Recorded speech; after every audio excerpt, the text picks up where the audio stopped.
I'm Taylor Hess with North 40 Fly Shop in Ponderay, Idaho, and today we're going to be tying the half and half. For those of you that are looking for a versatile pattern, look no farther. It's a great cross between Lefty's Deceiver and a Clouser Minnow. So therefore you can change colors and alter the shape, size, profile to target many different species.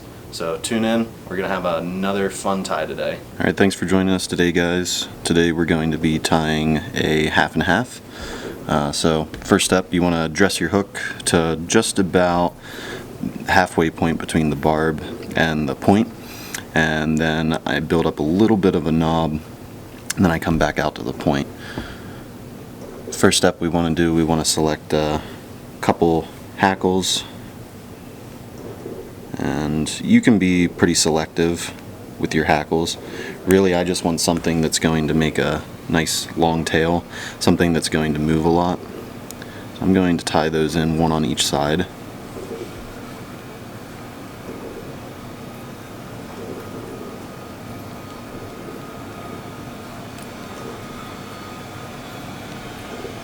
Alright, so we want both of those to splay out just like so.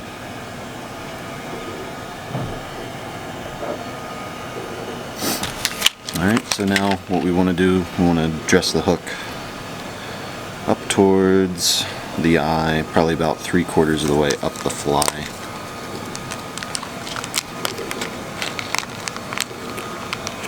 And I'm going to use a yellow eye.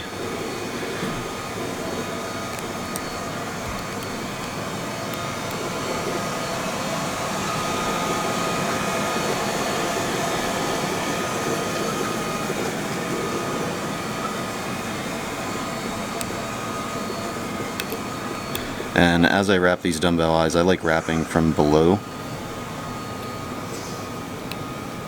And I also wrap in front and behind, and that keeps those from rolling around on us too much. So, next step here, I'm going to take some gold Flashabou. I'm going to take a pretty nice hunk. I want this to be a nice flashy pattern. So I'm going to take a nice little clump. And I want to seat that right behind those eyes and tie right in over that. And that's going to help cover up the middle of that body. And I want it to come out in between both of those hackles. So next step is, this is going to be the bottom of our fly. I want to choose some yellow bucktail. I like to find some of the longer fibers, so out near the tip of the tail is going to be some of your better fibers.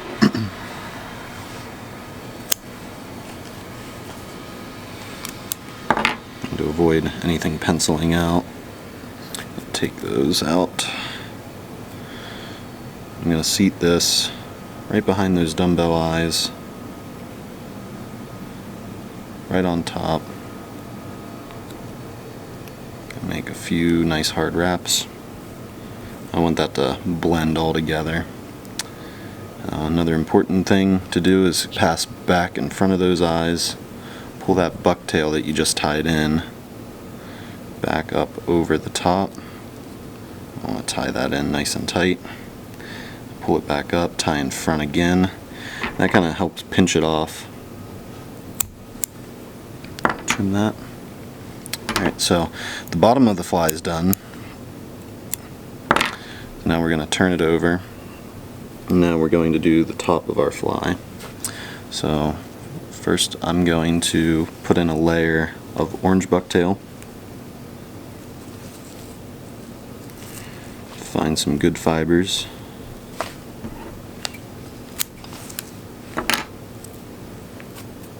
Get all your straggling pieces out. It's really important.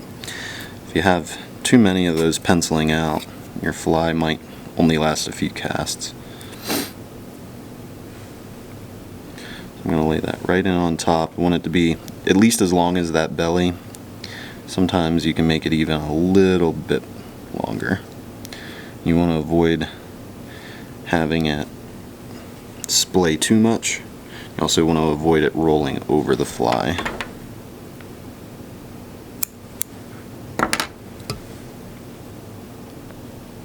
Tie that down. I'm going to tie the whole way up to the eye. That way I have some thread there to tie the rest into. Alright, last step. We're going to take a nice big section of chartreuse bucktail.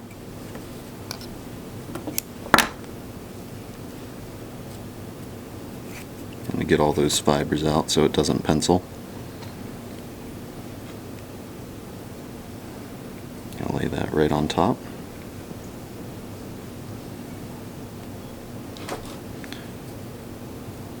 Keep it from rolling too much.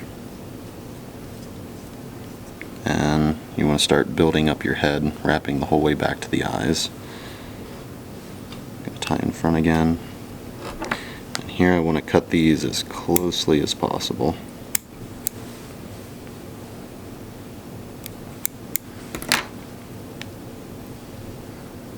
So now you can cover up all of those.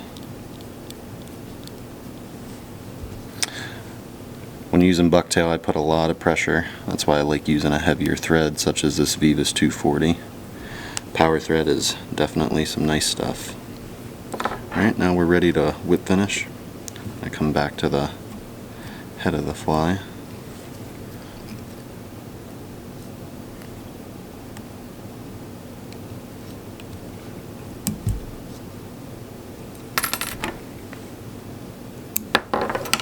Alright. So there you have it. You can hit it up with some UV. Loon makes some pretty decent stuff. It's really important. I even get the bucktail that comes up over the dumbbell eyes as well.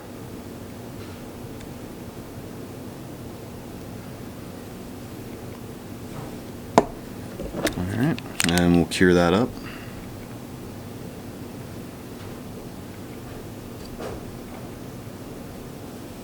Hit it from all angles. So there you have it, folks. That's the half and half. One of the many versions that you can do.